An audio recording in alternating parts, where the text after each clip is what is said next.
ni Sonia Ziane naiz, 27 urte ditut eta Nazareteko ikaslea izandakoa nahi, eta pixkat nire esperientzia nahi dizuet kontatu.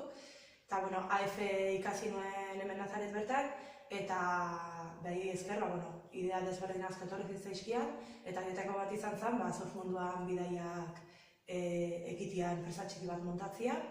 Eta, orain dela gutxi urrats bat proiektuan sartu ginen, eta, Nazareten laguntzakin, urrats bat eta teknikako saria irabazi dugu. Eta, azkenen ziklone balio izan dit, nire enpresa pixkat ekiteko, jakiteko nondik nora jo, eta enpresa barruan fakturazio kontuak, eta pixkat bideratzeko enpresa barruan dauden arlo desberdinak, eta batez ere pixkat nire burua gehiago ezagutu, eta enpresa bideratu eta aurrera eraman ahal izateko.